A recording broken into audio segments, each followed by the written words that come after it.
5 when Nigel Farage, remember him, said, and I actually had tentative, it was, he said, maybe, just maybe, I'm starting to move towards the thought that we might need a second referendum. His implications seemed to be, and he talked at length about this, was that maybe people are making too much fuss about the ongoing negotiations, and he called the likes of Tony Blair and, of course, Nick Clegg and even Lord Adonis whingers and whiners. But do we need a second referendum? Writing today in the Daily Telegraph, see what I mean about attention seeking, he's saying now he doesn't want one, but he thinks one might be inflicted upon the British people.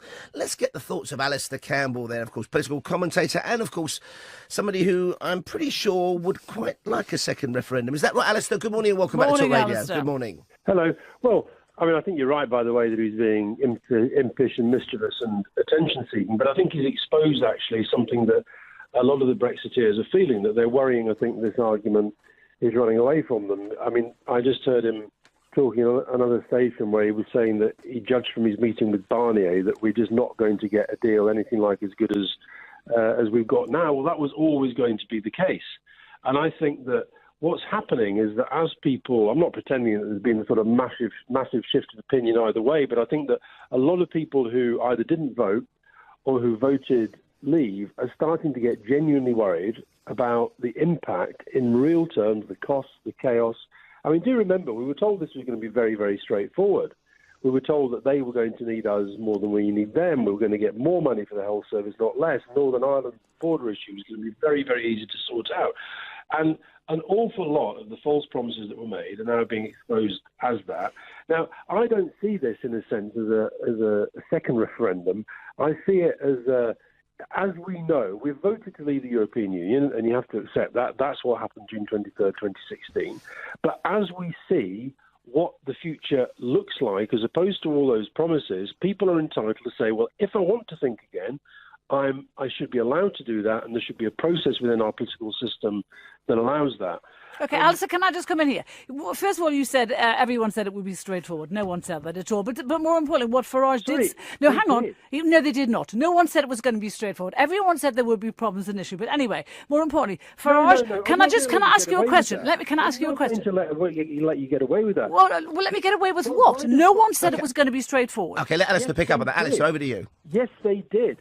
People like David Davis, Boris Johnson, Michael Gove said that this would be straightforward and we would end up better off. They did not. I'd like you to find a quote that says it. But can I ask you a question now? Can I ask you a question? Let Alastair finish his point, Carole. Well, he's been making let her rabbit on, honestly. You see, it's so patronising. This is what you're famous for, patronising people. But anyway... What you don't do, Carole, you state as your So do you. So do you. Show me the quote that says somebody said it it was going to be straightforward, and I'll take it back. Give him a chance to answer that, then. But can I ask you? No. Give Alastair a chance to answer that. Well, he's just said it. Let it go on.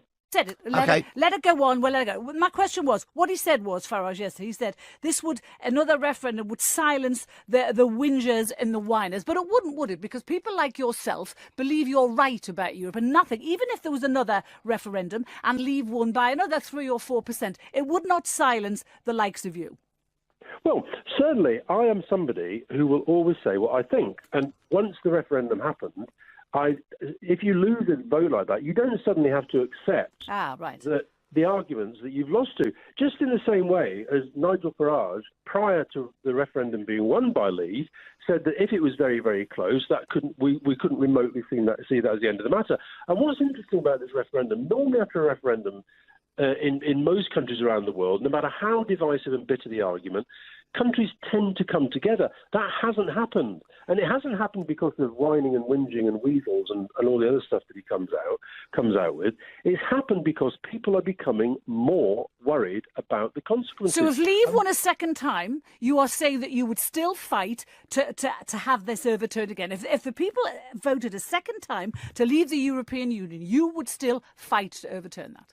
Well, if you keep saying the second referendum is going to be the same question. If there is a question, if the people are allowed to make their own judgment on the deal that the government finally secures, and they decide that that is the future that they want, then we're out. There's no doubt about that. And that's why I think it's important that people understand that this year is probably the last chance that we can revisit this. My point is much more simple.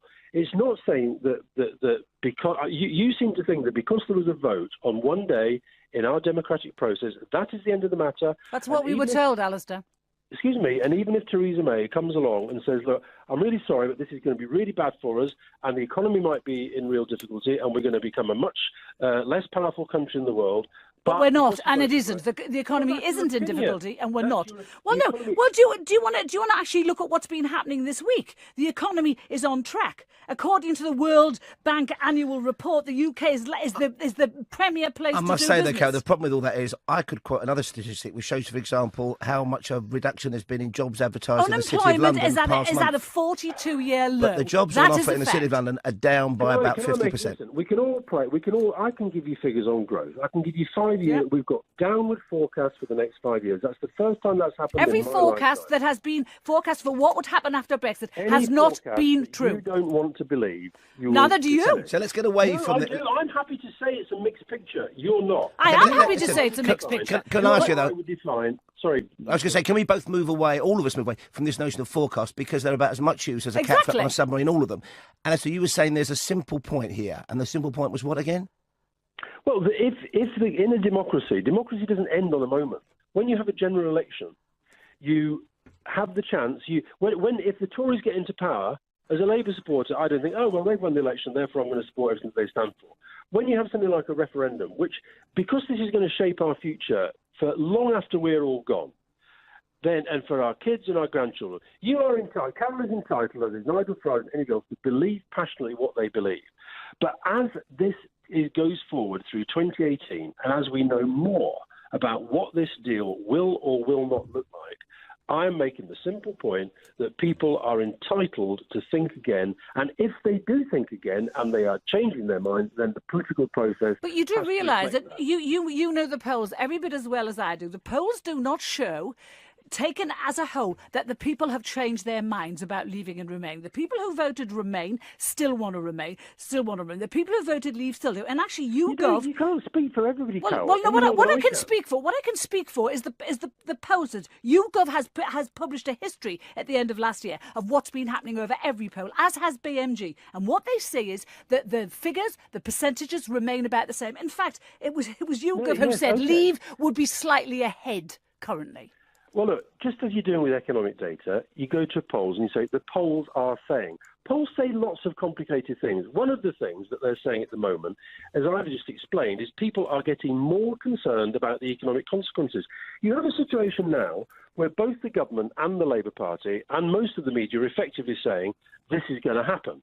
Therefore, most of the public probably think, well, it's going to happen, we've just got to get on with it. If they had, the point I'm making is if they had the alternative and the possibility of thinking again, I think they would take that. Now, you may be right and I may be wrong. You clearly think that you are right about everything. So do you, as you do. And I'm saying, actually, no, I understand why people feel angry. I understand why people want to get on with it. I understand why a lot of people voted Leave.